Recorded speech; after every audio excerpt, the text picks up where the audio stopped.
Hey guys, KingBoss06 here, back with another video. In this video I'll be doing a speed paint for thumbnail 1 in the last video that covered the Charlotte Littlehorn thumbnail drawings. In this video I'll be going over the process, my current inspirations for art, the directions I intend to take with my art, and what may be coming for 2023. Prior to creating this piece, I was studying the art from none other than Sam Does Arts. I mentioned him in a previous video, and in a sense, I was foreshadowing this speed paint. There may have been a few times in my career where I heavily studied a specific artist to figure out how they do certain things in art, or rather, how I could apply their visuals to my own art. Sometimes it has been successful, and other times it's been a colossal failure. For example, there's the cute, sexy robots art study speed paint that I did a while back. This is another one of those moments.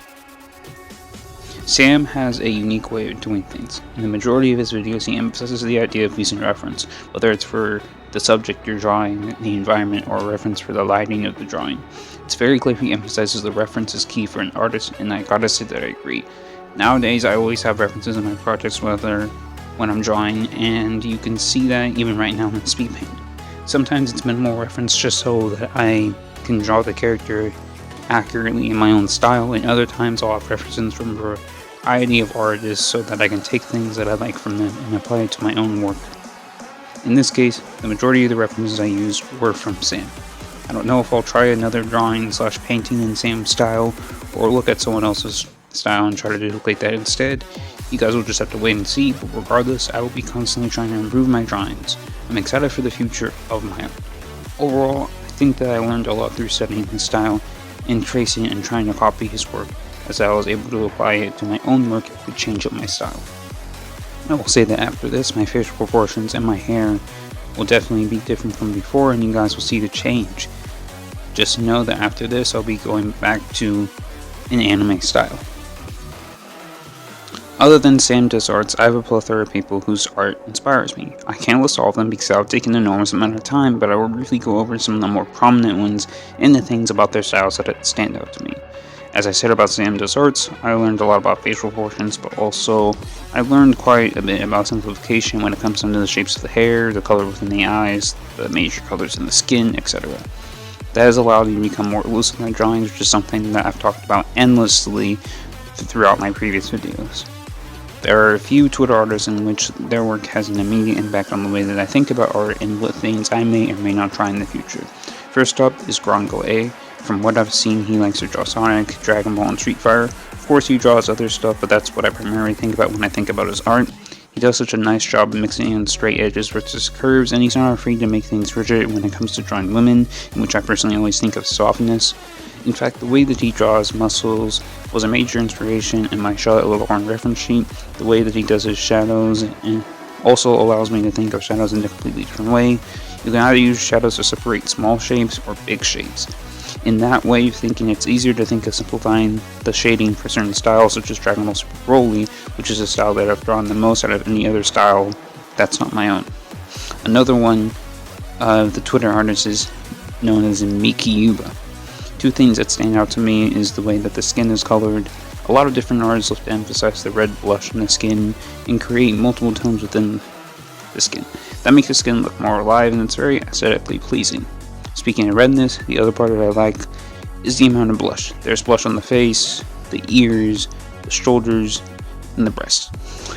The exaggerated red really gives their drawings the color that just makes everything work.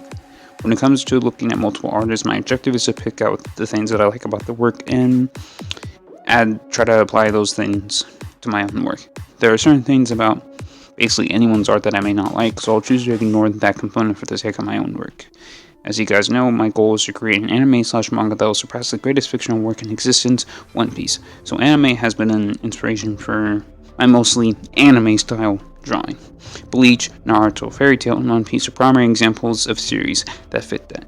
As I continue to watch anime, that'll only continue to be the case.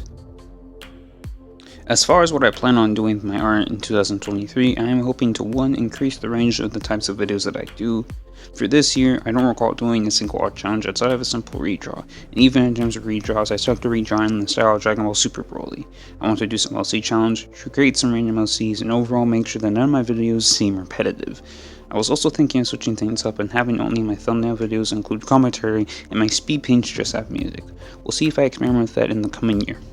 I plan on continuing to use reference, and in fact, I've been using Pinterest because I found it to be easier to find useful images in comparison to just searching Google, especially because it'll put images into my feed and I'll be able to add it to my board that I can reference for later.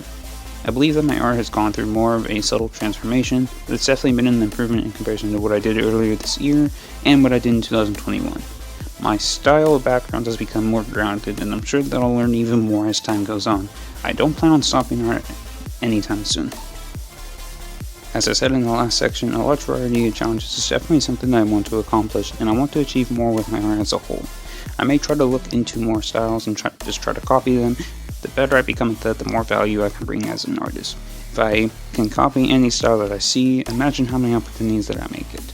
Speaking of copying styles, AI has definitely grown over the course of 2022, and with the addition of more free softwares, I may incorporate AI into some of my future videos, and as technology expands, I can only imagine what could be done. A lot of people have given their takes on what they think about AI art, and to make it short, I don't have any issues. I can speak further about it in a future video if you guys want to hear the long version of my thoughts though. Just know that there's a good chance that in January it'll be filled with 2022 drawings, because as of now there's still 2 Speedpaint which I have yet to record for the next videos, and there's another drawing that I'm currently working on. In other words, it might not be until February until you guys see 2023 artwork.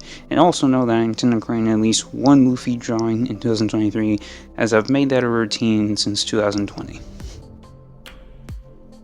Thank you guys for watching this video. Please be sure to subscribe, turn on notifications, check out my Twitter and Discord, both are in the description.